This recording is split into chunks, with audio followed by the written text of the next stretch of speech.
مسلمون. السلام عليكم ورحمة الله وبركاته. الحمد لله وكفى والصلاة والسلام على النبي المصطفى وعلى آله وصحبه أهل الصدق والوفاء. أما بعد، فقال الله عز وجل في كتابه الكريم: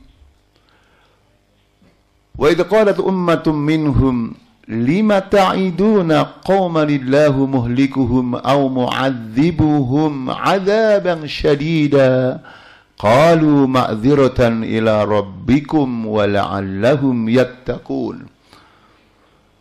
Abna ad-dakwah, pejuang-pejuang dakwah yang semoga dimuliakan oleh Allah Subhanahu wa taala. Alhamdulillah, di malam yang semoga diberkahi oleh Allah, di tempat yang semoga diberkahi oleh Allah Subhanahu wa taala ini, kita dipertemukan oleh Allah Azza wa Jalla dalam rangka melaksanakan kewajiban kita bersama, yaitu multaqa dakwah, pertemuan dalam rangka berdakwah, ya, mengajak umat manusia ke jalan Allah Subhanahu wa taala. Dengan demikian semoga seluruh aktivitas kita dalam hidup ini benar-benar diridhai oleh Allah Subhanahu wa taala. Hafizakumullah, tema yang kita angkat dalam kajian di malam hari ini, hafizakumullah, adalah al-mukhtarikuna fid dakwah, penyusup-penyusup dakwah. Yang kita maksud dengan dakwah sudah bertentu adalah ad-da'watul islamiyah, mengajak umat manusia ke jalan Allah Azza wa Jalla. Tema ini, saudaraku sekalian, insyaallah akan kita bagi menjadi beberapa bab. Bab yang pertama adalah ahammiyatud dakwah, urgensi dakwah. Apa pentingnya si dakwah itu? Sampai Al-Quran berulang-ulang berbicara tentang dakwah, baik ayat Makkiyah atau ayat Madaniyah. Apakah ayat-ayat Allah yang turun di Makkah atau sebelum hijrah, atau juga ayat-ayat Madinah yang turun setelah hijrah atau di Madinah, ya semuanya ya ibadallah, hafizakumullah, berbicara tentang dakwah. Apa pentingnya? Kemudian bab yang kedua, hafizakumullah, manhum malil mukhtarikuna fi dakwah. Siapa itu penyusup-penyusup dakwah yang membahayakan dakwah, membahayakan Islam, membahayakan kaum muslimin, membahayakan perjuangan dalam Islam. Manhum, siapa itu mereka? Dan ma mauqifuna minhum, bagaimana sikap kita terhadap mereka? Setelah kita diberikan ilmu oleh Allah, tahu siapa itu penyusup-penyusup dakwah, selanjutnya adalah ma mauqifuna minhum, bagaimana sikap kita terhadap mereka. Dan yang ketiga insyaallah adalah al-hulul, solusi, jalan keluar. Bagaimana ketika di tengah-tengah umat ini ternyata terdapat penyusup-penyusup dakwah yang membahayakan Islam, yang sering mengadakan muamarah, konspirasi, persekongkolan dengan musuh-musuh Islam, padahal mereka mengaku agamanya Islam. Nah, pertanyaannya, malhal, apa solusinya? Sehingga kita semua, hafizakumullah, diberikan basirah, ketajaman, pandangan kita, baik pandangan hati atau pandangan mata kita, sehingga kita tidak keliru dalam melihat diri kita dan diri umat manusia. Ini Bapak Ibu yang insya Allah akan kita sampaikan. Jadi tema ini terdiri dari 3 bab. Satu babnya kurang lebih 500 halaman. Jadi berapa Bapak? Berapa halaman Pak? 1500 halaman. Nah, ini saya tawarkan sebelumnya, teruskan. Bapak ingin khatam 1500 halaman atau sampai makan malamnya keluar? Pilih mana Pak? Ya, sampai secapeknya aja Pak ya, insya Allah. Kita mulai al-babul awal, bab yang pertama. Apa pentingnya dakwah? Sebelum apa pentingnya dakwah, kita semua harus paham apa definisi dakwah. Dakwah secara bahasa adalah mengajak. Secara istilahi, dalam istilah agama Islam, istilah Al-Quran dan Sunnah, dakwah itu adalah dakwatun nasi, ilallah. Caranya bil hikmati wal mau'izatil hasanah wal mujadalah billati hiya ahsan. Targetnya apa? Hatta yakfuru bit-taghut wa yu'minu billah. Jadi dakwah itu mengajak seluruh umat manusia. Manusia, apakah yang sudah beriman atau yang masih kafir. Kalau dia orang beriman yang ahli maksiat, didakwahi aja agar meninggalkan kemaksiatan. Atau dia sudah taat kepada Allah, tapi hobi sendirian tidak mau berjamaah, maka kita dakwahi agar berjamaah. Karena tidak mungkin kita memperjuangkan Islam sendirian. Orang kafir memusuhi Islam, Bapak Ibu, sendirian atau berjamaah. Nah, berarti tidak ada yang kita dakwahi, yang tidak kita dakwahi, semua kita dakwahi. Ya. Dakwahnya kepada siapa? Ilallah, ya. Kepada Allah. Jadi bukan ilayya. Jadi kalau kita pengajian, kita belajar, ya, kita berdakwah, tidak ngajak manusia untuk mengikuti diri kita, tapi untuk mengikuti Allah. Karena Allah berfirman, Kul hadhihi sabili ad'u ilallah. Surat Yusuf ayat 108. Atau yang kita baca dalam surat tadi, surat An-Nahl. Ud'u ila sabili rabbika. Jadi dalam berdakwah Bapak Ibu, tidak boleh kita ngajak manusia untuk ikut diri kita. Karena manusia, ya, manusia Bapak Ibu pasti benar atau mungkin salah. Pasti benar atau mungkin salah. Berbeda dengan ajaran Allah. Dan juga bukan ilaina, tidak ngajak, ya, tidak mengajak manusia untuk mengikuti golongan kita, partai kita, ya, ormas kita. Karena dakwah yang seperti itu akan melahirkan ta'assub, fanatisme golongan. Bapak Ibu, ada nggak pengajian kalau bukan kiainya, bukan ustadznya yang ngisi, nggak mau dengerin, ada nggak Pak? Ada nggak Pak, orang beragama Islam pengajian rajin di mana-mana, tetapi dengan saudaranya tidak mesra. Kalau teman satu jamaahnya dengan gurunya senyumnya panjang, mat lazimu tawal kalimin 6 harokat.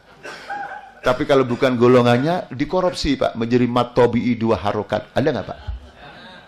Karena Pak, dakwahnya bukan ilallah, tapi ilayya atau ilaina. Makanya tegas ilallah, itu definisi dakwah. Nah, caranya bagaimana? Caranya pertama bil hikmah. Dengan hikmah. Karena ayatnya berbunyi ud'u ila sabili rabbika bil hikmah. Yang kedua caranya wal mau'izatil hasanah. Dan dengan mau'izah, nasihat yang baik. Bapak yang soleh, ibu yang solehah, saya bertanya, kenapa ketika dengan hikmah tidak ada kata hasanah, bil hikmah, titik. Begitu wal mau'izah, ya, ada hasanahnya. Masirru fi dzalik. Apa rahasianya? Jawaban yang pasti benar adalah wallahu a'lam. Ya kan Pak ya? Tapi Bapak kalau kuliah lagi ada pertanyaan, jawabannya wallahu a'lam. Lulus nggak Pak? Wallahu a'lam. Inilah indahnya Quran. Kenapa al-hikmah tidak ada hasanahnya? Karena hikmah itu pasti hasanah. Banyak ulama tafsir mengatakan kata hikmah dalam Quran itu makna yang pertama adalah as-sunnah an-nabawiyah. Apalagi kalau jatuh setelah kata al-kitab, Quran wal hikmah berarti sunnah. Kama arsalna fikum rasulan minkum yatslu alaikum ayatina يتلو عليكم آياتنا ويزكيكم ويعلمكم الكتاب والحكمة. Ya. Ini contoh dari tafsirul Quran bil Quran. Ulama mengatakan tafsir yang paling benar adalah menafsirkan Quran dengan Quran. Makanya tidak usah hasanah, karena seluruh sunnah Nabi adalah hamba sekalian. Jadi jangan sampai ada ibu-ibu semua sunnah Nabi bagus kecuali Bapak kan nggak tahu jawabnya. Bapak pelaku nggak sih Pak? Oh, apa sunnah Nabi yang kurang disenangi sebagian ibu-ibu? Oh, ya sunnah Nabi semua baik, tapi jangan sampai jadi laki-laki sunnah Nabi hanya diambil yang sesuai dengan selera. Bapak Ibu, laki-laki biasanya sunnah Nabi yang paling disenangi apa? Jihad atau kawin? Ya, harus semuanya Pak. Jihad bagus, kawin bagus. Yang tidak bagus itu orang yang kawinnya tidak bertanggung jawab dan tidak adil. Itu yang mencoreng keindahan Islam. Jadi seluruh sunnah itu pasti baik. Makanya tidak usah pakai hasanah. Begitu wal mau'izah harus hasanah. Walaupun kita dakwah kita ikhlas, ingin membersihkan bid'ah agar tidak ada khurafat, tapi kalau caranya tidak hasanah, orang itu lari. Umpamanya Pak, orang baru datang pertama kali ke masjid, barisannya nggak rapi, memang harusnya rapi, tapi baru pertama datang ke masjid. Kemudian orang yang berdebat, Pak, ini bid'ah, baris kok nggak rapi. Besok datang lagi atau hilang Pak? Kenapa? Karena mau idhohnya tidak. Itu mau idhoh hasanah atau maidu? Paham sahabat? Paham sahabat? Makanya pakai al-hasanah. Seperti Nabi ketika mendakwai ya iparnya sallallahu alaihi wasallam, yaitu Ibnu Umar. Apa kata beliau? Agar disampaikan kepada Ibnu Umar, pada istri beliau, pada Hafsah, pada saudaranya untuk Anha. Ni'mal ghulamu Ibnu Umar in qamal lail. Ya, ni'mal ghulamu Ibnu Umar in qamal lail. Sebaik-baiknya pemuda adalah Ibnu Umar apabila dia rajin sholat malam, sholat tahajud. Apa kata Ibnu Umar? Begitu saya mendengar nasihat Nabi, hafizakumullah, maka setelah itu saya tidak pernah meninggalkan sholat tahajud.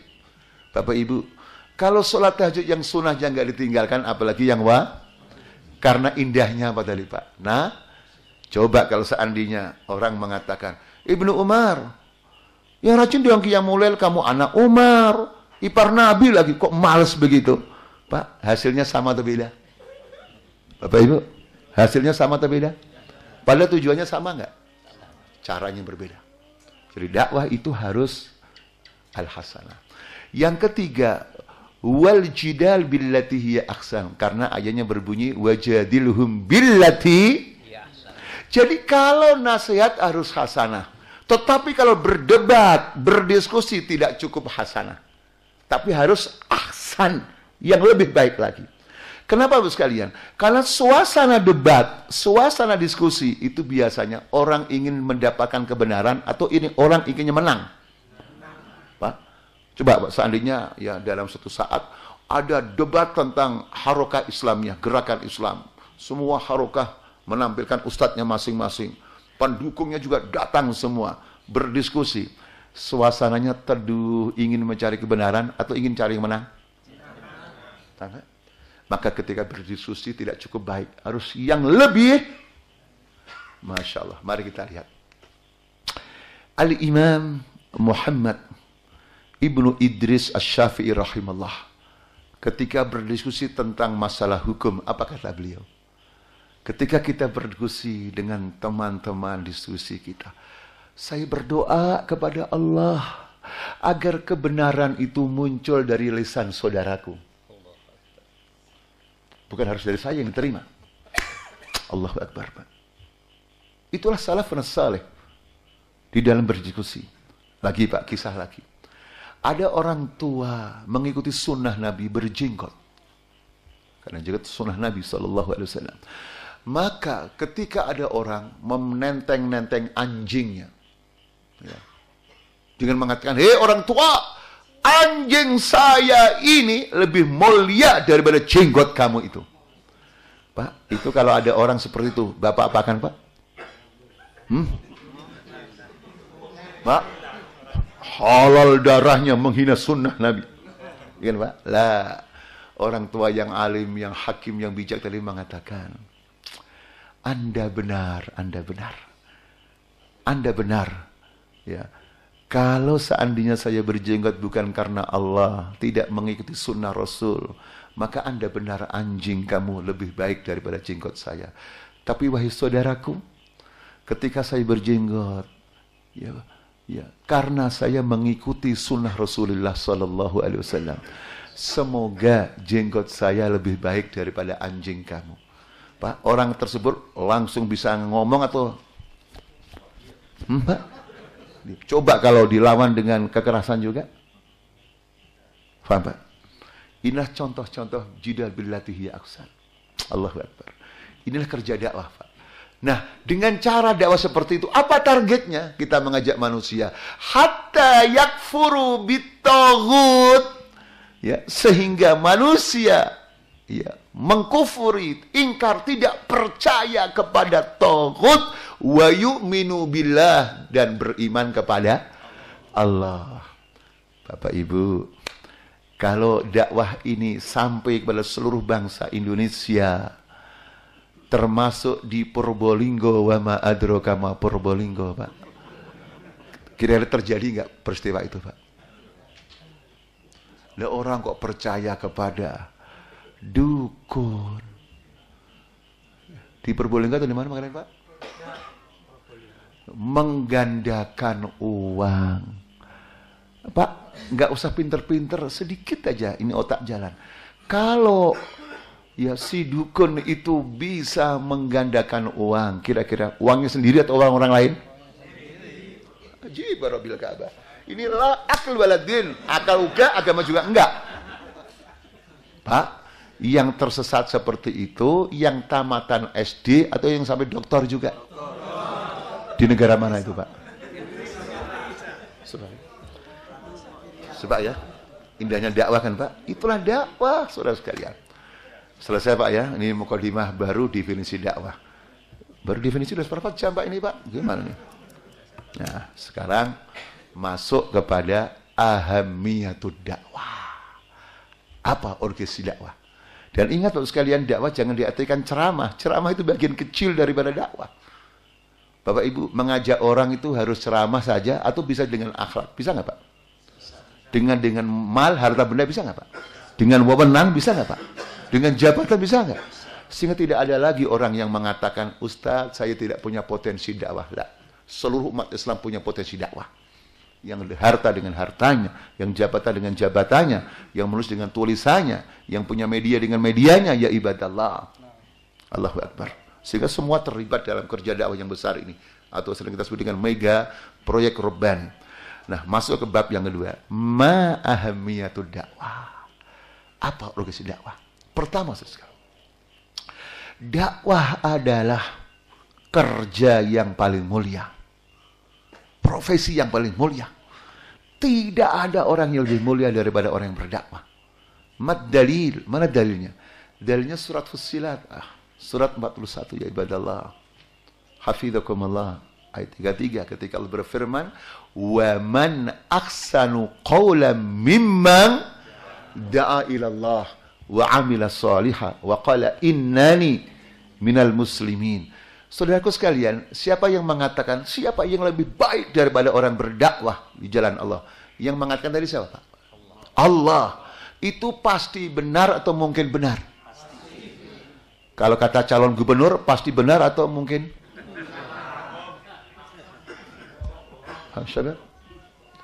Makanya Bapak Ibu tidak rugi jauh-jauh meninggalkan rumahnya untuk ke sini. Karena ingin menjadi yang terbaik, ya ibadallah. Memang tidak ada orang yang terbaik. Yang visi misi hidupnya adalah menyelamatkan umat manusia dari api neraka, ya ibadallah. Yang menyelamatkan umat manusia dari menyembah taghut. Taghut itu dalam tafsir adalah setiap yang disembah selain Allah. Makanya taghut bisa dukun, bisa harta, bisa kekuasaan, bisa raja yang zalim, dan bisa apapun namanya taghut itu. Itu disebut ikhtilaf tanawwu', perbedaan yang bersifat variatif. Yang penting mereka semua itu disembah selain Allah. Bapak Ibu, bola bisa nggak jadi taghut? Orang Islam aslinya jam 2 malam itu bangun untuk menghadap siapa? Ada nggak yang menghadap bola? Apa? Jadi sudah terkena penyakit maroduna. Maroduna. Tahu maroduna, Pak? Marodun yusibuna, penyakit kita. Kembali saudara sekalian. Jadi Apa pentingnya dakwah? Kenapa kita capek-capek dakwah, meninggalkan keluarga kita, letih, mencatat, menyampaikan? Karena kita ingin menjadi yang terbaik, hafizakumullah. Mana ada orang yang lebih kaya daripada aktivis dakwah? Kan kita tahu semua dalam hadis. Ya. Hafizakumullah, hadis Ali yang diriwayatkan oleh radhiyallahu anhu, bahwa kalau Allah memberikan petunjuk melalui kamu, ya, maka itu lebih baik daripada unta merah. Unta merah itu kalau di Arab adalah aset yang termahal. Kayak di Indonesia Pak, mahal yang mobil yang termahal apa Pak? Begini atau begini apa Pak? Itu yang mahal-mahal itu? Lebih mahal daripada itu Pak. Wa fi riwayatin khairun minad dunya wa ma fiha. Lebih baik daripada dunia dan isinya. Mana ada orang yang lebih kaya daripada aktivis dakwah? Dan semua orang dikasih kesempatan oleh Allah mengambil perannya masing-masing. Yang punya ilmu dengan ilmunya, yang punya dana dengan dananya, yang punya jabatan dengan jabatan, yang punya waktu dengan waktunya, ya ibadallah. Siapa yang tidak tertarik menjadi aktivis dakwah, ya ibadallah? Menjadi orang yang terbaik. Kemudian yang kedua, orang yang berdakwah itu hafizakumullah akan memproduksi dua manfaat. Memproduksi dua manfaat. Yang pertama, al-manfaah ad-dakhiliyah. Manfaat yang kembali pada internal. Artinya kembali pada dirinya sendiri. Dan manfaat yang kedua adalah manfaat kharijiyah. Manfaat eksternal yang kembali pada masyarakat yang didakwai. Apa itu manfaatnya? Manfaat yang pertama kalau kita berdakwah, ya ibadallah, di pengadilan Allah nanti kita selamat. Ya Allah, kami sudah menyampaikan dakwahmu ya Allah. Kami sudah menyampaikan agamamu ya Allah. Masalah orang menerima atau tidak, iman atau tidak, itu urusan siapa? Allah. Tapi kewajiban kita adalah menjelaskannya, menyampaikannya. Yang kedua, ya ibadallah, manfaat kepada masyarakat pada eksternal, yaitu dengan dakwah yang masif, yang ikhlas, yang benar, semoga mereka masyarakat bertakwa kepada Allah. Mana dalilnya adalah surat Al-A'raf, surat nomor 7, hafizakumullah, ayat 100 ya 64 sampai 166. Mari kita baca. أعوذ بالله من الشيطان الرجيم وإذ قالت أمة منهم لم تعدون قوما الله مهلكهم أو معذبهم عذابا شديدا قالوا معذرة إلى ربكم ولعلهم يتقون. Ikhwatal iman, ini kisah yang terjadi di Bani Israel, di mana sebagian kelompok mereka itu usil, hobinya mengkritisi, hobinya bikin jengkel aktivis dakwah. Itu kejadian di zaman Bani Israel saja atau zaman sekarang ada Pak? At-tarikh yu'idu nafsahu, sejarah pasti berulang. Apa ungkapan mereka terhadap aktivis dakwah? Kenapa kamu sibuk-sibuk menasehati masyarakat? Kalau masyarakat berdosa kan Allah yang membinasakan, Allah yang menyiksanya. Hei, kenapa kamu sibuk-sibuk berdakwah, ceramain orang melulu? Apa jawaban aktivis dakwah Pak? Pertama, qalu ma'dziratan ila rabbikum. Mereka menjawab agar kami punya ma'dzirah, alasan terhadap Tuhan. Kalau kita menghadap Allah, ya Allah, sudah kami sampaikan tugaskin. Karena setiap umat manusia yang beragama Islam wajib berdakwah. Apa kata Nabi, Bapak sekalian? Balighu anni. Coba Bapak yang soleh, Ibu yang solehah, ada yang tidak punya satu ayat? Al-Fatihah saja sudah berapa ayat Pak? Allahu Akbar. Yang penting kita sampaikan. Dan yang kedua, wala'allahum yattaqun, dan agar supaya mereka bertakwa. Maka Bapak kita lihat Bapak yang soleh, Ibu yang soleh, kita tinggal di perumahan mana, RT RW manapun, di masjid manapun. Tapi kaedahnya, ketika kita tinggal di sebuah lingkungan orang-orang yang aktif berdakwah atas izin Allah, pasti tapi atas izin Allah, relatif lebih baik daripada tempat yang lainnya. Saya bertanya Pak, masjid-masjid yang jamaah pengajiannya itu banyak, penuh, bahkan subuh juga penuh, itu biasanya di situ banyak aktivis dakwah atau tidak ada aktivis dakwah? Pasti. Apakah yang muda, yang tua? Berbeda dengan sebagian orang semangat bangun masjid. Bagus, bagus dalam satu sisi, sampai 2 lantai. Tetapi tidak ada aktivis masjidnya. Begitu sholat subuh, berapa baris, Pak? Karena yang dibangun baru fisiknya. Yang benar itu yang dibangun manusianya dulu. Makanya ada ungkapan dalam dunia dakwah, bina'ur rijali muqaddamun ala bina'il ahjar. Membangun rijal, membangun tokoh-tokoh aktivis-aktivis dakwah itu harus diprioritaskan, harus didahulukan daripada membangun batu atau fisik. Masjid penting, langgar penting, musola penting dibangun. Tetapi kalau anak kita, pemuda kita tidak dibangun keimanannya, tidak dibangun mentalnya, masjidnya kosong atau penuh, Pak? Allahu Akbar. Makanya dakwah itu kebutuhan kita semua, hafizakumullah. Kebutuhan bangsa, kebutuhan negara, kebutuhan pemerintah. Jadi kalau negara ini bebas narkoba, bebas korupsi dan sebagainya, makanya harus digalakkan apa, Pak? Tetapi yang terjadi, aktivis dakwah itu biasanya dikasih kehormatan atau dicurigai. Di dunia ini kalau ada badan intelijen yang diinteli orang kafir atau orang Islam? Termasuk di negara mana, Pak?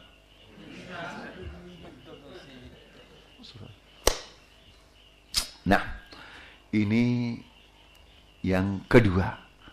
Jadi ketika kita berdakwah, pentingnya Bapak sekalian, kita mendapatkan manfaat yang kembali pada diri kita sendiri. Kita bebas. Kemudian, ya di pengadilan Allah, diharapkan dengan kita semua berdakwah, terjadi akselerasi, percepatan kebaikan yang ada di bumi Allah, di dunia termasuk di Indonesia ini. Dan juga yang tidak kalah pentingnya, yang ketiga, pentingnya dakwah, kita diselamatkan oleh Allah dari azab. Diselamatkan dari azab Allah. Diselamatkan dari menjadi kera seperti Bani Israel yang telah terjadi. Karena mereka menentang Nabi, menentang dakwah, akhirnya jadi kera. Dengan Pak, tadi ayat selanjutnya. فَلَمَّا نَسُوا مَا ذُكِّرُوا بِهِ أَنْجَيْنَا الَّذِينَ يَنْهَوْنَ عَنِ السُّوءِ وَأَخَذْنَا الَّذِينَ ظَلَمُوا بِعَذَابٍ بَئِيسٍ بِمَا كَانُوا يَفْسُقُونَ. Allahu Akbar.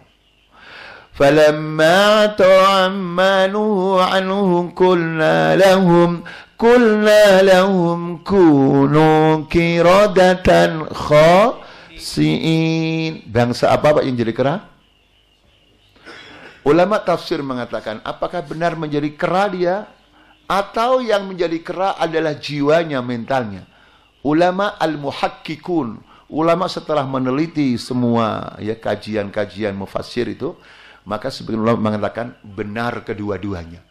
Kenapa? Karena Allahu qadir, Allah mampu nggak menjadikan manusia jadi kera, Pak? Mampu nggak, Pak? Allah mampu nggak menjadikan manusia tetap manusia, tapi sifatnya kayak kera? Mampu nggak? Maka kedua-duanya benar. Hafizakumullah. Jadi diselamatkan oleh Allah ketika sebuah bangsa itu berdakwah. Makanya Bapak sekalian, di dalam surat Al-Anfal, surat nomor 8 ayat 25 berbunyi, wattaqu fitnatan la tusibanna alladhina zalamu minkum khassah wa'lamu annallaha syadidul iqab.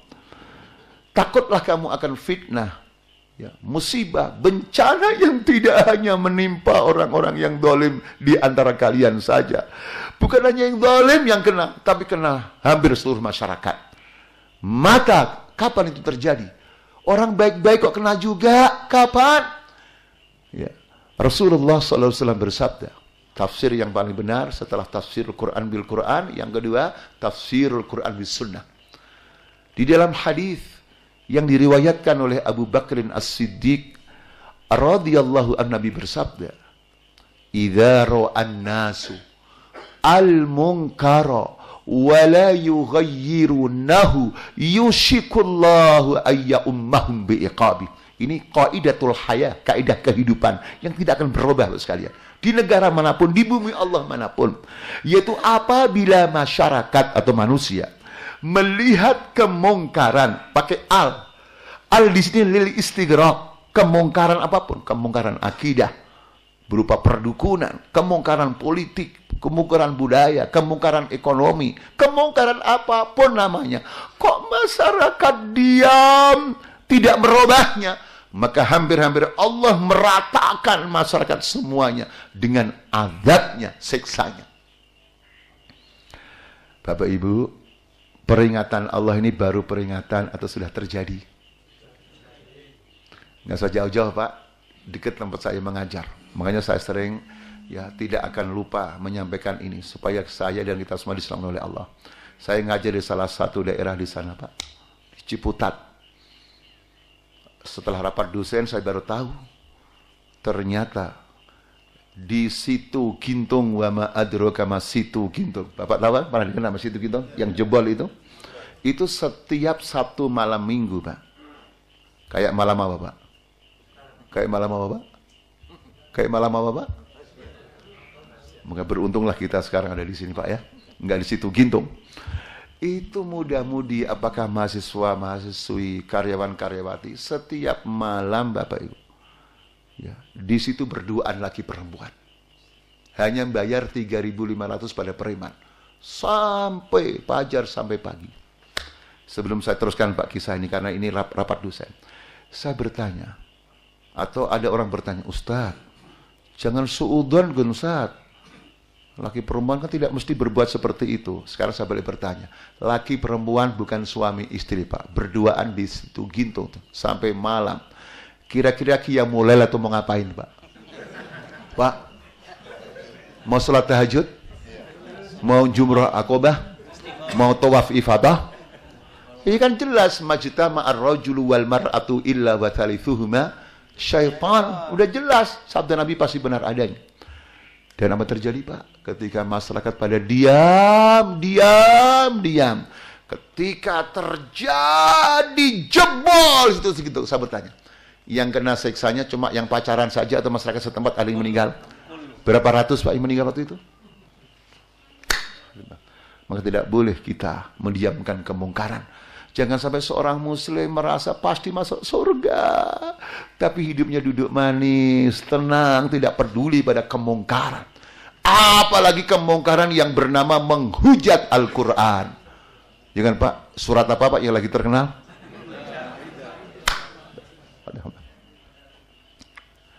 Jelas ya Pak, Quran jelas. Maka berbahagia saudara sekalian ketika kita ditakdirkan oleh Allah menjadi aktivis dakwah sesuai dengan kafaah potensi kita masing-masing. Jadi maaf Pak ya, ketika bicara dakwah jangan sampai yang ada di benak kita hanya ustadz yang ceramah. Ya antum semua juga aktivis dakwah Pak. Ya kalau kita semua ceramah semua siapa dengerin Pak? Bapak mendengar langsung disampaikan pada keluarganya, teman-temannya dan sebagainya. Inilah urgensi dakwah yang ketiga Pak ya. Sengaja Pak cukup sekian saja di bab pertama. Nanti temanya jadi berubah urgensi dakwah Pak. Tadi temanya apa Pak? Penyusup dakwah. Jangan panjang-panjang. Setengah jam udah Pak, baru bab pertama. Sekarang bab yang kedua. Ya. Manhum, siapa itu al-muhtarikun? Siapa penyusup dakwah? Di dalam dakwah tapi membahayakan dakwah. Bapak Ibu, yang namanya penyusup itu biasanya menyenangkan atau membahayakan? Ya kan Pak? Manhum, siapa mereka? Ini kita jadikan dua pasal. Al-faslul awal, pasal yang pertama. Siapa itu mereka? Yang pertama adalah al-munafikun. Orang-orang munafik. Kenapa disebut penyusup dakwah? Karena mereka ngakunya beragama Islam, tapi di dalam Islam membangun atau merusak. Paham, Pak? Mereka berada di dalam barisan umat Islam, tetapi di dalamnya merapikan barisan umat Islam atau mengacak-ngacak. Paham, Pak? Makanya dalam bahasa Al-Quran mereka itu munafikun. Nah, pertanyaannya supaya kita tidak mudah menuduh munafik orang lain, tapi yang pertama terpenting adalah menuduh diri kita sendiri. Manhum, siapa itu munafik dan apa itu nifak? An-nifaq adalah mustalahun jadid fil Islam. Istilah baru dalam Islam. Kenapa disebut baru Bapak Ibu sekalian? Karena fenomena nifak dan istilah nifak ya, itu baru ada di zaman ya Makkah atau zaman Madinah, Pak. Madinah, betul. Jadi selama 13 tahun tidak ada ayat-ayat yang berbicara tentang, karena di Mekah cuma 2, kalau nggak mukmin ya kafir, ya kan Pak? Ya kan Pak? Nah di Madinah, setelah Nabi sampai ke Madinah, kepemimpinan Nabi tidak diragukan, masa semakin banyak orang kafir yang di Madinah mau melawan Nabi, takut karena Nabi sudah kuat. Akhirnya apa? Supaya dianggap bagian dari kaum muslimin. Pura-pura. Makanya munafik atau nifak didefinisikan dalam Islam, dalam terminologi Islam adalah idharul islami wa ibtanul kufri. Ya, Pak. Jadi memperlihatkan keislaman pura-pura tapi menyembunyikan kekafiran. Itulah munafik, Pak. Itulah munafik. Nah, sekarang saya bertanya. Sebelum saya katakan apa sifat-sifatnya, apa bahayanya nifak itu? Bahayanya nifak ya ibadallah, diulang-ulang penyebutannya dalam Al-Quran. Yaitu dalam surat-surat Madaniyah. Mari kita lihat. Di surat Baqarah ada kisah munafikin.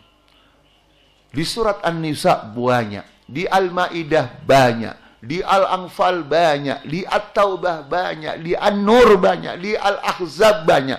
Bahkan ada surat khusus namanya surat Allahu Akbar. Lagi Pak, dari segi perbandingan matematika. Ketika Allah Subhanahu wa Ta'ala berbicara tentang sifat-sifat orang beriman di dalam awal surat Al-Baqarah cuma 2 atau sampai 3 ayat. Dzalikal kitabu la raiba fi hudan lil alladzina yu'minuna sampai 3 ayat. Ketika berbicara tentang sifat-sifat orang kafir cuma 2 ayat. Innal ladzina kafaru sawa'un alaihim a'andartahum am lam tundirhum la yu'minun. Khatamallahu ala, cuma 2 ayat. Begitu berbicara tentang sifat-sifat orang munafik ya ibadallah, dari ayat 8 sampai ayat 20. Jadi berapa ayat, Pak? 13 ayat ya ibadallah. Bapak Ibu, itu kebetulan atau hikmah dari Allah? Al-Qur'anu munazzahul minal musodafah. Quran disucikan Allah dari kebetulan. Tidak ada kebetulan. Semua adalah aturan Allah, kehendak Allah. Nah, kalau ditanya nanti oleh-oleh untuk istri dan anak kita, masiru fi dzalik, Pak. Gitu. Apa, Pak? Rahasianya sampai kok tidak sama? Menjelaskan orang-orang beriman cuma 3 ayat. Orang kafir cuma 2 ayat. Begitu orang-orang munafik sampai apa, Pak, rahasianya? Jawaban yang pasti benar, wallahu. Ya kan, Pak ya? Tapi Bapak kalau kuliah, ya, ujiannya jawabannya wallahu alam. Lulus nggak, Pak?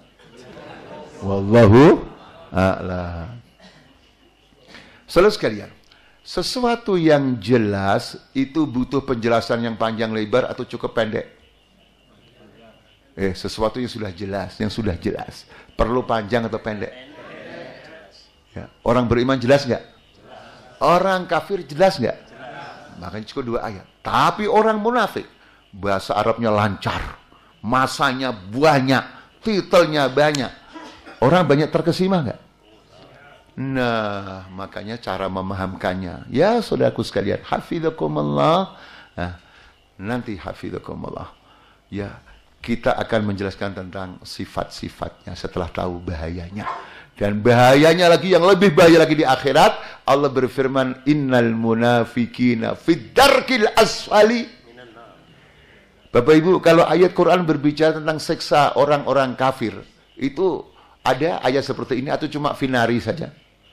Tapi begitu orang munafik, fid darkil asfali minan nar. Kenapa lebih bahaya, lebih keji, lebih menyakitkan, lebih pedih? Kenapa ya ibadallah? Karena double dosanya. Kalau orang kafir dosanya kufur, yang lainnya ngikuti. Tetapi orang munafik selain kufur yang disembunyikan dalam hatinya, dia menipu. Yang ditipu nggak tanggung-tanggung Allah. Bapak lihat ayat 9 dari surat Al-Baqarah. Yukhadi'unallaha walladzina amanu. Mereka menipu Allah dan orang-orang beriman. Saudara sekalian, kalau Allah jadi tipu, apalagi apa? Apalagi ya, manusia, apalagi anak istrinya, apalagi umatnya. Allah jadi tipu, mengaku beriman, amanah, walaupun Allah tidak bisa menipu, tidak bisa ditipu. Karena wa ma yakhda'una illa anfusahum wa ma yash'urun. Allahu Akbar. Nah, sekarang apa sifat-sifatnya supaya kita tahu penyusup dakwah. Penyusup dakwah itu seperti apa sifat-sifatnya? Pertama adalah 3 sifat yang sudah Bapak ketahui semua dalam hadis. Karena Nabi bersabda sallallahu alaihi wasallam, ayatul munafiki salas. Tanda-tanda orang munafik adalah 3. Apabila berbicara, jangan Pak. Apabila berjanji, apabila wa idza tumina khana. Pak, itu yang seperti itu kira-kira Pak, kalau di zaman Nabi itu sudah ada. Kira-kira di zaman sekarang Pak? Sedikit atau banyak Pak? Banyak atau banyak Pak? Ada nggak Pak calon pemimpin begitu sebelum menjadi pemimpin calon janjinya banyak, ada Pak? Sekali. Maka berhati-hatilah pada penyusup-penyusup dakwah yang menjadi pembohong, pengkhianat, ya, dan tidak menepi janji. Itu sudah 3 Pak ya, nomor 1 tapi 3. Nomor 2 Bapak sekalian, sifat-sifat munafik supaya hati-hati. Kalau kita punya ormas Islam, kalau kita punya partai Islam, atau kita punya apapun lah, namanya yang jelas organisasi Islam, hati-hati. Penyusup ya, sifat yang kedua setelah yang pertama tadi ada 3 hal adalah wala'uhum lil kuffar. Wala mereka, loyalitas mereka, kesetiaan mereka, kepemimpinan mereka diberikan kepada orang padahal mengaku beragama Islam. Mad dalil, mana dalilnya? Dalilnya adalah surat An-Nisa ayat 138 139. Apa kata Allah? Basyiril munafiqina bi anna lahum adzaban alima. Berilah berita gembira orang-orang munafik dengan azab yang pedih. Bapak Ibu, yang seperti itu butuh tafsir atau enggak usah? Belum jelas atau sudah jelas, Pak? Sudah jelas, makanya Ibnu Abbas radhiyallahu anhu mengatakan tidak semua ayat Quran itu harus ditafsiri. Karena sudah jelas. Qul huwallahu ahad. Perlu ditafsiri, Pak? Ya udah satu-satu aja, enggak kok 3 tapi 1, enggak usah. Ya. Siapa itu orang munafik? Jelas tidak membutuhkan tafsir. Alladzina yattakhidunal kafirina awliya'a min dunil mu'minin. Yaitu mereka yang menjadikan orang-orang kafir sebagai pemimpin-pemimpin mereka, bukan orang beriman. Kenapa kok begitu orang munafik itu? Ayabtahuna indahumul izzata fa innal izzata lillahi jami'a. Apakah mereka ya ingin mendapatkan izzah kemuliaan dari orang-orang kafir, padahal izzah secara keseluruhan hanya milik Allah? Pak, orang munafik itu ketika mendukung orang kafir gratis atau ingin mendapatkan sesuatu? Ada nggak Pak orang itu ingin dianggap mulia kalau uangnya banyak?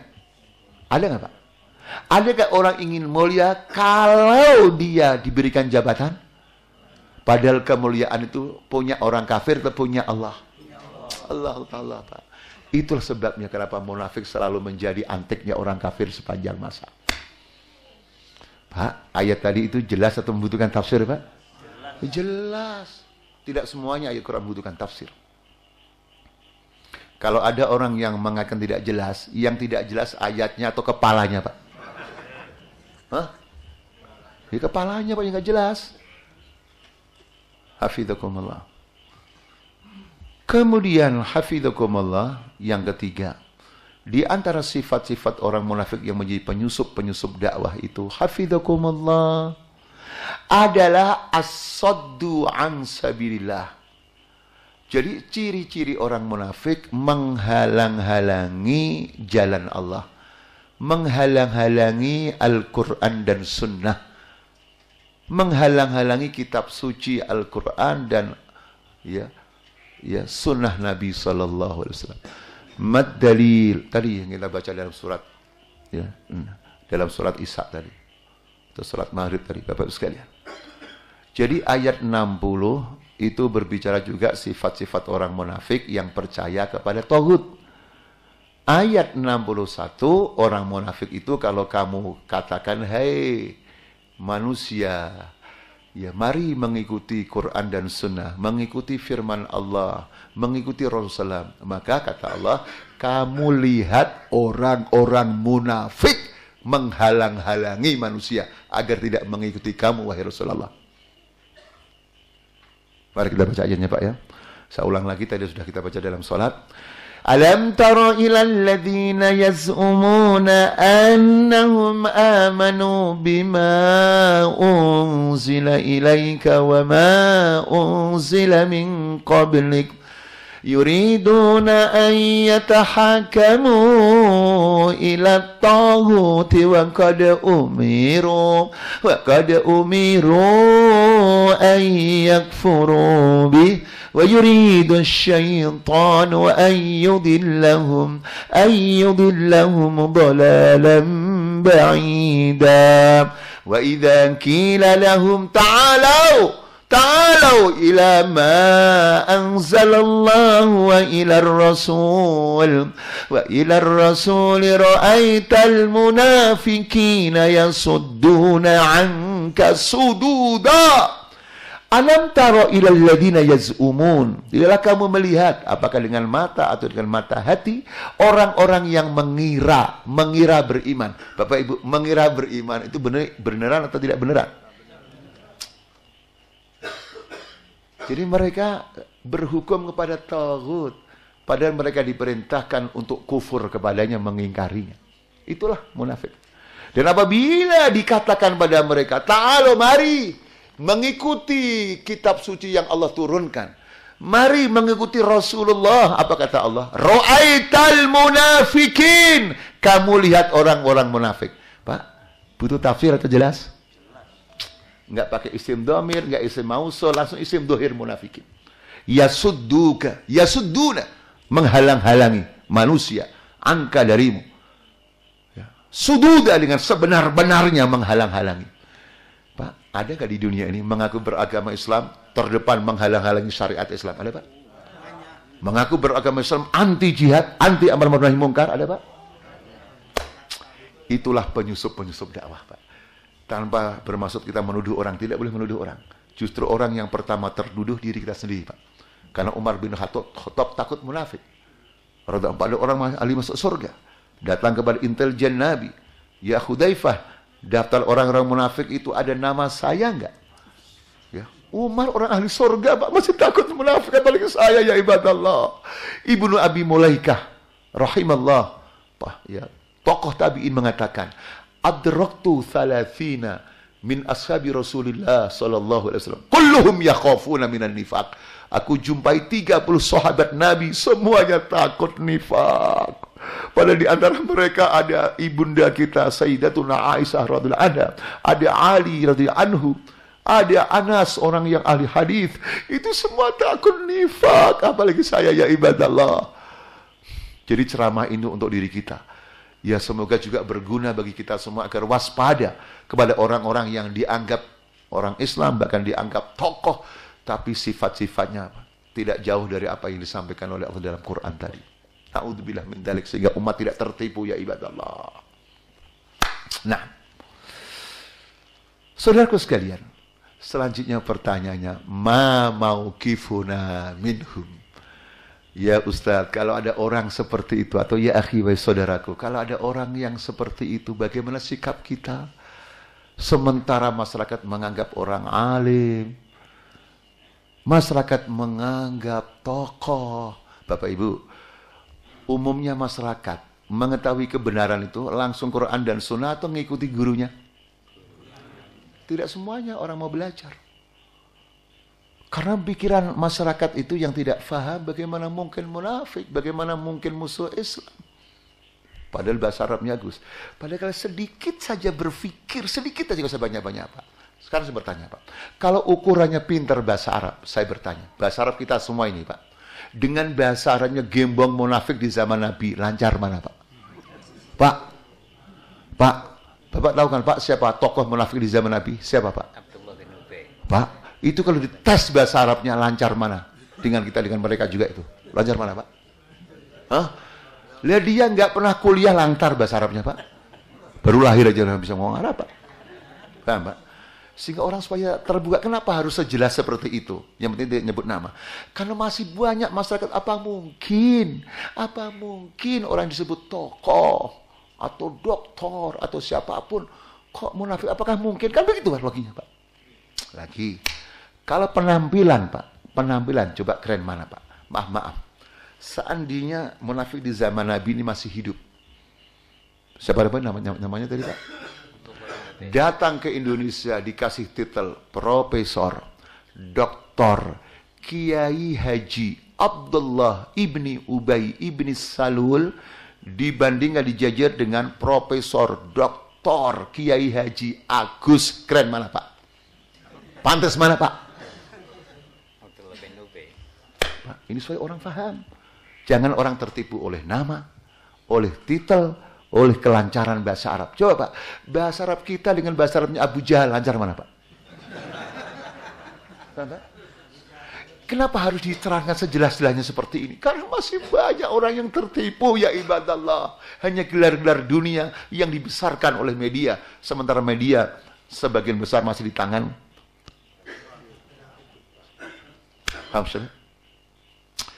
Nah sekarang pertanyaannya, ma mauqifuna minhum, bagaimana sikap kita agar sikap kita ini ala basirah. Dalam satu sisi sikap kita benar, tidak tertipu oleh mereka, tapi juga jangan ekstrim mengambil tindakan yang tidak sesuai dengan Islam pula. Nah inilah ceramah selanjutnya Pak, kita teruskan atau sampai nasinya matang? Terus Pak ya. Ini baru sepertiga Pak, belum selesai ceramahnya. Insyaallah. Saudaraku sekalian, hafizakumullah. Mauqifuna, sikap kita pada mereka yang pertama adalah humul aduwul haqiqiyu. Mereka itu adalah musuh kaum muslimin yang sebenarnya. Mad dalil, mana dalilnya? Dalilnya juga ada dalam surat Munafikin sendiri Pak. Ayat 4, di mana Allah menutup ayat 4 dengan ungkapan humul aduwu, mereka itu orang munafik, musuh kamu yang sebenarnya. Ya Ustadz, dari mana kata sebenarnya atau al-hakiki? Yaitu dari redaksi Quran yang menggunakan jumlah ismiyah dan khobarnya mubtada pakai makrifat. Bapak sekalian, di dalam bahasa Arab mubtada khobar itu aturannya ya cukup mubtada memang harus ma'rifat, tapi khobar cukup nakirah, seperti Zaidun jalisun ya, Zaid duduk, jalis pakai nakirah, tidak usah al jalisu. Tetapi ketika ya mubtada memang harus ma'rifat, kemudian khobarnya mubtada juga ma'rifat, itu untuk mempertegas bahwa musuh yang sebenarnya adalah munafik. Karena kalau orang kafir tidak usah tegas, namanya juga kafir-per Pak. Tapi kalau orang munafik, mungkin bahasanya lebih hebat daripada kita, pasukannya lebih banyak daripada kita, dananya lebih banyak daripada kita, tampilnya di TV lebih banyak. Makanya harus dipertegas humul aduwo. Yang kedua, nah ini yang saya maksud, jangan sampai ekstrim kita, tetap semuanya pakai dalil. Setelah kita diberitahu oleh Allah bahwa munafik itu musuh kamu yang sebenarnya, maka kata Allah, fahdharhum, maka waspadailah mereka. Jadi sikap kita adalah al-hadaru minhum, waspada terhadap ceramahnya, omongannya, makarnya, persekongkolannya dengan orang kafir, pertemuan-pertemuan gelap dengan orang-orang kafir. Harus diwaspadai ya ibadah Allah. Waspada terhadap media-media yang digunakan. Waspada pada TV yang digunakan. Waspada pada majalah surat kabar yang digunakannya. Allahu Akbar. Makanya jar majrurnya tidak disebut oleh Al-Quran. Dalam tafsir kalau jar majrur yang disebut, maf'ul tidak sebut, itu lit ta'mim untuk umum. Atau ulama tafsir mengatakan likai tadhhaba kullu nafsin bima dhahabat. Jadi setiap diri diberikan kebebasan oleh Allah untuk merenunginya. Karena kewaspadaan itu sangat banyak sekali yang harus kita lakukan, ya ibadallah. Bapak Ibu, kenapa kok tidak ada ayat faktuluhum, bunuhlah mereka? Kenapa Bapak Ibu? Nah ini, supaya tidak bikin orang ekstrim. Karena Pak, orang beriman yang punya ghirah, kalau ada orang ngaku beragama Islam kok membela orang kafir, itu biasanya sabar atau gregetan Pak. Pak, ketika gregetan maunya didoakan cepat mati itu panjang umur. Makanya jangan seperti itu. Kenapa? Karena bagaimanapun mereka itu tetap secara zahir agamanya apa Pak? Itu sebabnya Rasulullah Sallallahu Alaihi Wasallam tidak membunuh Abdullah bin Ubay bin Salul. Padahal mau membunuh Nabi, bersekongkol dengan Yahudi, berapa kali menggombosi umat Islam.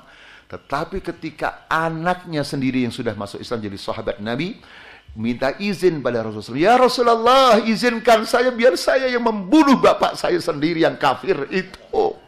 Jangan sampai ya Rasulullah keburu dibunuh oleh saudaraku. Karena bapak saya kafir, kalau itu yang terjadi saya takut ya Rasulullah. Saya akan membunuh saudaraku yang beragama Islam gara-gara saya balas dendam pada saudaraku yang membunuh orang kafir. Yang terjadi naudzubillah min dzalik, nanti saya akan membunuh orang Islam hanya karena membunuh orang kafir. Tapi Nabi memberikan izin nggak Pak? Lah, maka dakwah itu tidak cukup semangat Pak, tapi cukup harus tahu dalil juga. Ulama sirah nabawiyah memberikan analisa kenapa Nabi tidak mau membunuh. Maka dalilnya adalah likaila yuqala inna Muhammadan qatala sahibahu. Agar tidak dikatakan. Tidak dikatakan berarti apa Pak? Membangun opini apa Pak? Membangun opini. Jadi opini itu penting Pak dalam dakwah.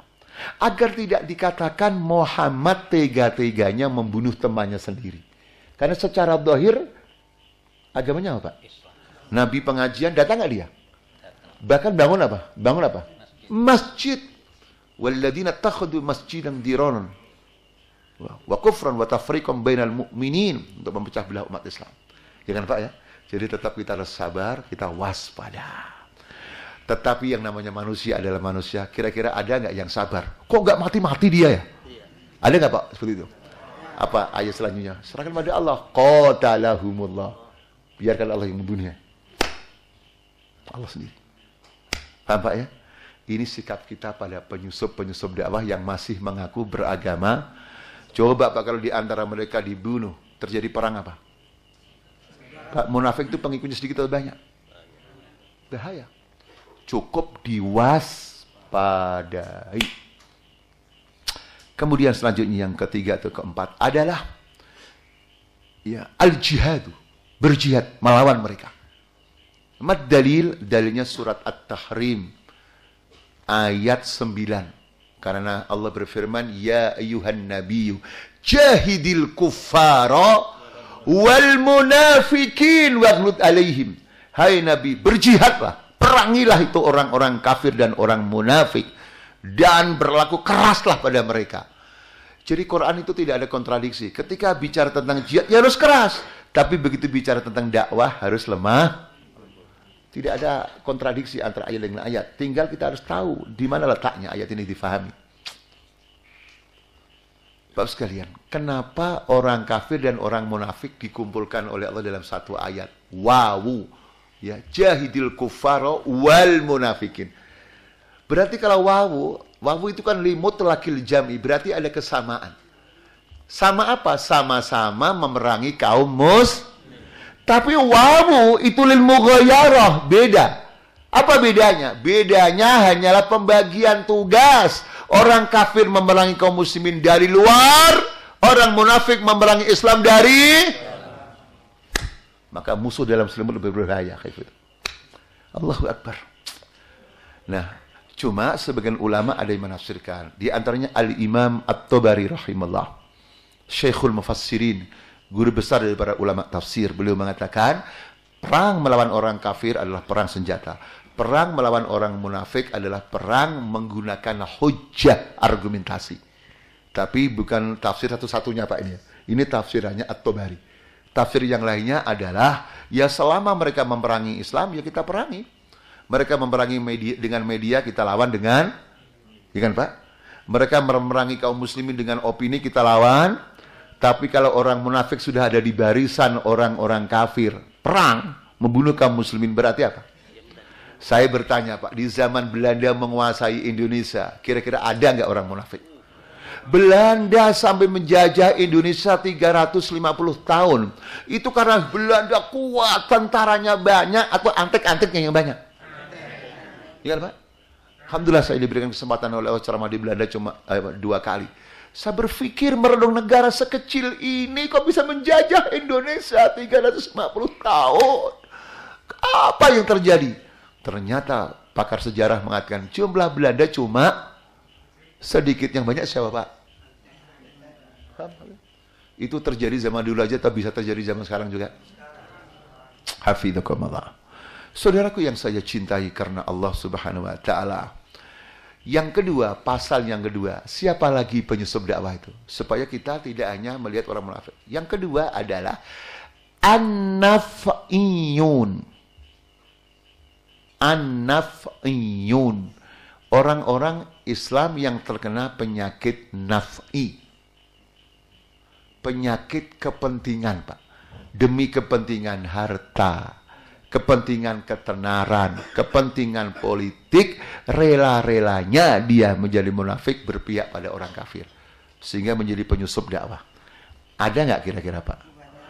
Mengaku beragama Islam, tapi yang melaporkan aktivis dakwah kepada Intel adalah orang Islam sendiri. Ada nggak Pak? Hah? Pak, orang kafir sampai punya daftar nama-nama aktivis dakwah dan jihad, itu yang ngelaporin siapa kira-kira? Saya tidak berani menuduh mereka munafik, ya.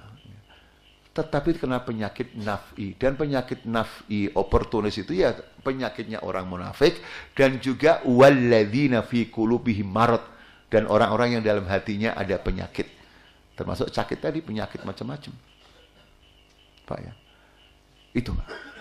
Kemudian yang ketiga, siapa lagi para penyusup dakwah itu adalah alladzina lam tanjuj tarbiyatuhum al-imaniyah, yaitu orang-orang yang belum matang keimanannya. Maaf, mungkin dia niatnya tidak jadi penyusup dakwah, tapi dimanfaatkan oleh orang kafir. Kenapa? Tarbiyahnya, pendidikannya, keimanannya belum matang. Dan ini bukan terjadi zaman sekarang. Itu terjadi zaman Sayyidina Utsman radhiyallahu anhu, terjadi di zaman Sayyidina Ali radhiyallahu anhu.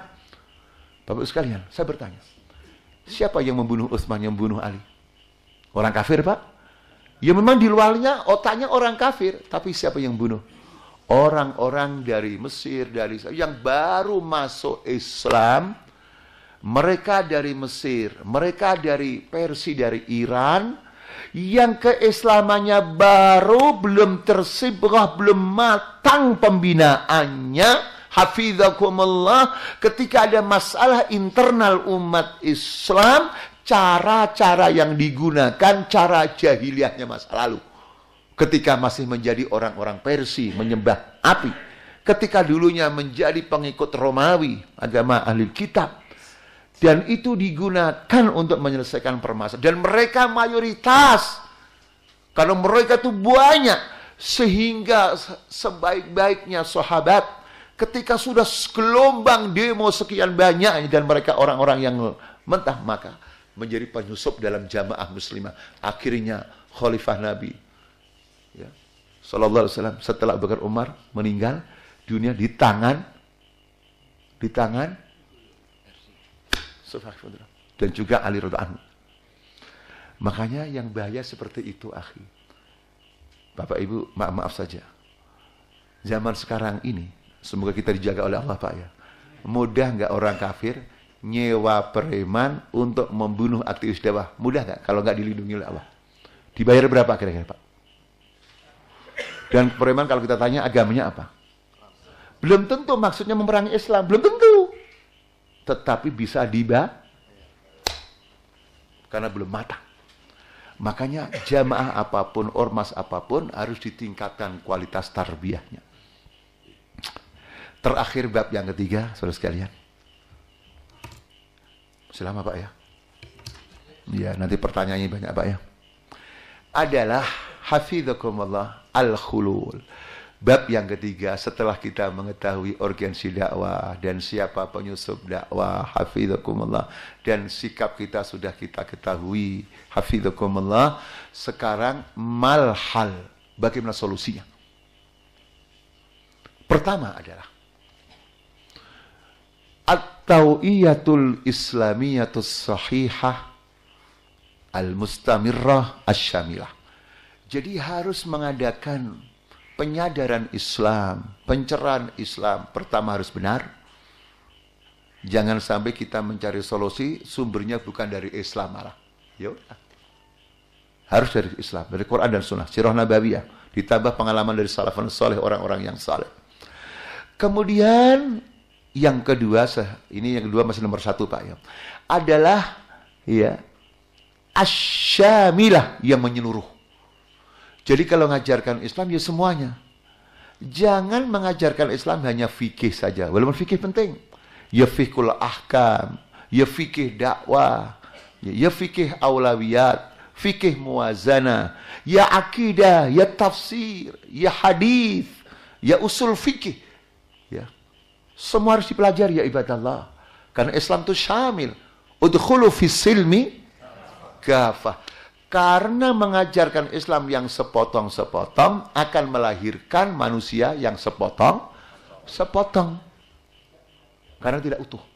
Kemudian yang ketiga adalah al-mustamirrah, terus-menerus. Bapak Ibu saya bertanya, Nabi itu kalau mengajarkan Islam pada sahabat, musim tertentu atau setiap saat? Apa? Ijlis bina nu'min sa'ah. Nah sekarang ini banyak nggak Pak? Kajian-kajian cuma sebulan sekali. Ada nggak Pak? Cukup nggak Pak? Memang di sini sebulan sekali Pak. Tapi di tempat Bapak seminggu sekali. Nah di sini sebulan sekalinya karena jauh ini. Tapi di tempat Bapak setiap hari. Paling tidak habis sholat asar baca ya tafsir Jalalain atau Riyadus Shalihin. Atau apa saja. Atau Ibnu Katsir atau Sahih Bukhari.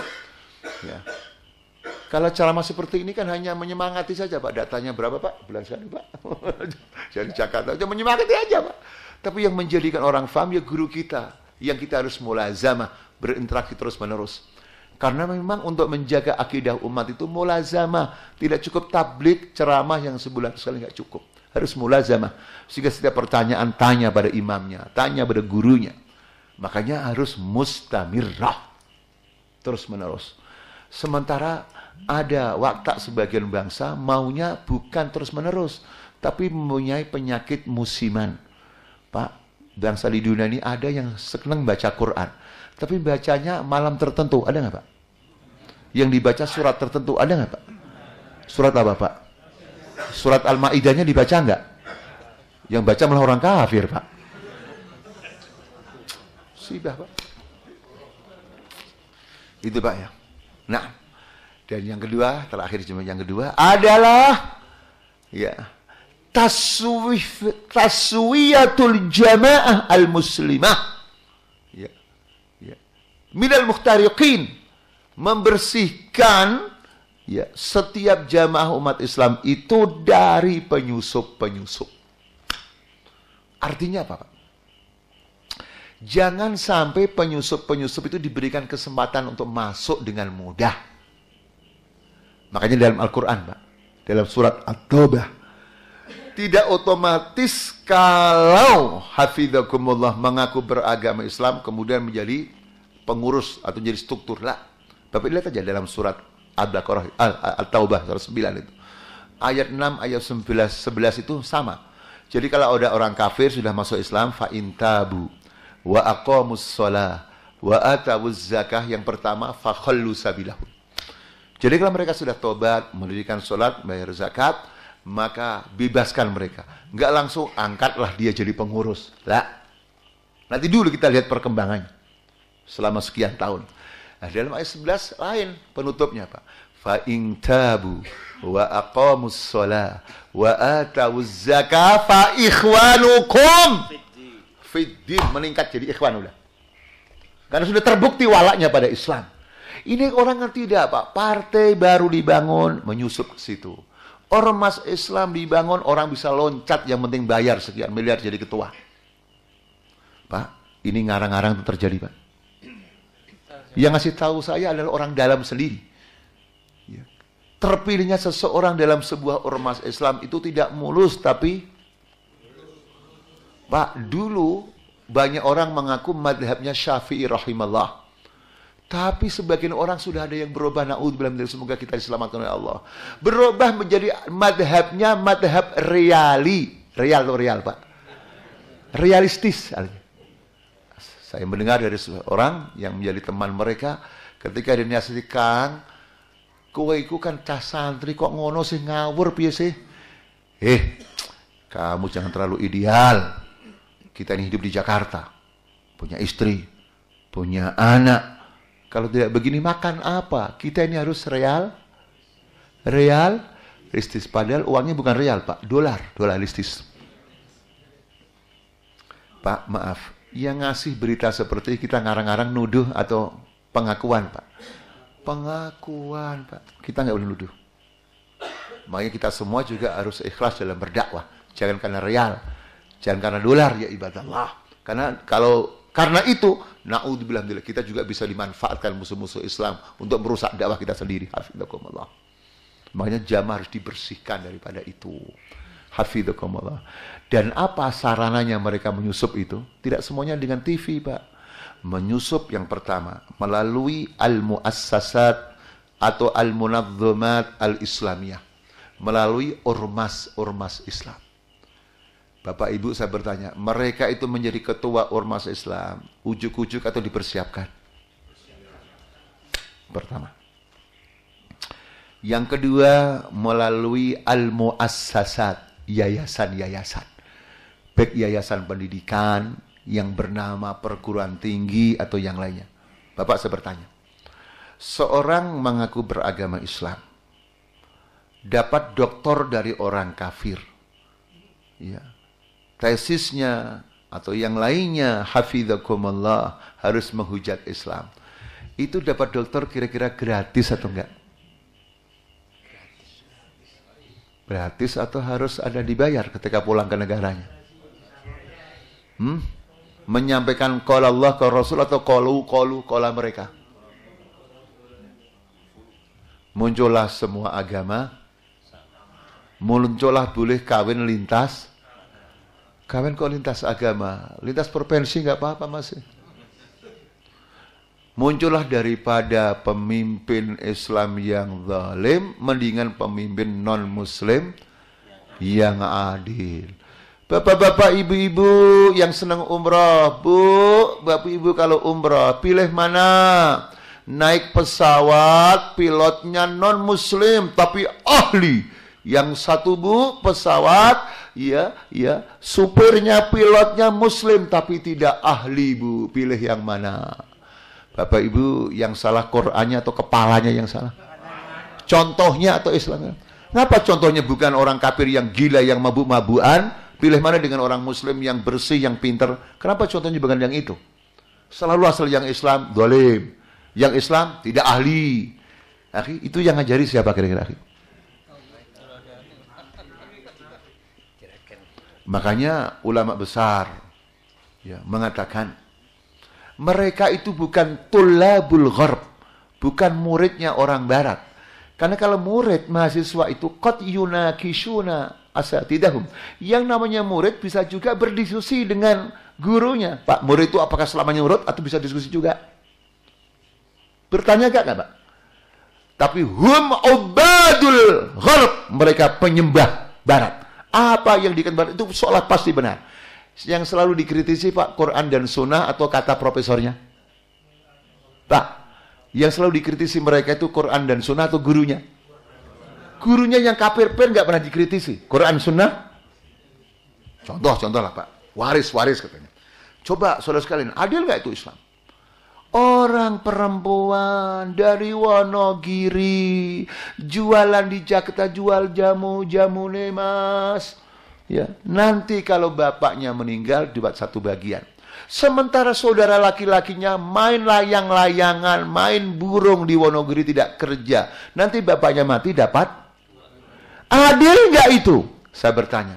Yang salah ayat warisannya atau kepalanya? Bapak Ibu. Yang salah ayatnya atau contohnya. Dia kenapa laki-laki main burung? Laki-laki kerja. Ar-rijalu qawwamuna 'alan nisa bima faddala ba'dhum 'ala wa bima anfaqu min.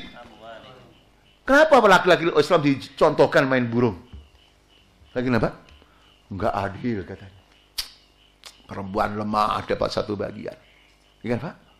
Laki-laki yang kuat malah dua bagian. Padahal kalau berpikir sedikit aja, Quran berpihak lebih besar kepada siapa? Mari Pak kita katakan, ini kalau dalam hukum warisan. Halaka halik. Ada orang meninggal Pak, meninggalkan dua anak laki perempuan. Yang satu Fatimah, yang satu Muhammad. Uangnya cuma 3 juta Pak. Berarti Fatimah dapat berapa Pak? Muhammad? Enak mana? Nanti dulu. Orang akan menjawab sih enak Muhammad. Kawin dengan modal 2 juta. Dapat gadis Betawi. Pak, gadis Betawi itu kalau kata kawin gadis Betawi Pak ya. Lemarinya berapa? Tempat tidurnya berapa? Ya Pak, emasnya berapa? Keriaan untuk pesta berapa? Berapa Pak? Kira-kira sekarang? Salafin 30 juta, ya kan Pak? Itu ketika kawin 30 juta dengan modal 2 juta. Muhammad ketika kawin bahagia atau pening kepalanya Pak? Suaranya bahagia atau suaranya tang, tang, tang. Kalau pengantinnya Arab, den, ya kan Pak? Ingat istri atau ingat hutangnya Pak? Sementara Fatimah dapat anak juragan Betawi, dapat lamaran 30 juta. Punya uang berapa Fatimah Pak? Allah. Jadi memang, ya begitu, gurunya orang kafir Pak. Jadi menyusup mulai perguruan tinggi. Pulang, siap menjadi dekan. Amidul kuliah. Sebentar lagi nanti siap menjadi rektor. Kasih kesempatan untuk ceramah sama sini. Kemudian juga wasailul i'lam media. TV. Surat kabar. Sehingga orang tidak meragukan ketokohannya. Orang tidak meragukan kepakarannya. Itulah kalau dalam Ghazul Fikri disebut sina'atul rijal. Sina'atul rijal. Menciptakan kepemimpinan, ketokohan. Dan mereka punya semua itu, hafizakumullah. Nah, dengan cara seperti ini, ya semoga kita dan kaum muslimin dijaga oleh Allah Subhanahu wa taala. Ini sahabat sekalian, dan pengajian itu kalau sudah amin berarti sudah selesai Pak ya. Sampai saja. Assalamualaikum warahmatullahi wabarakatuh.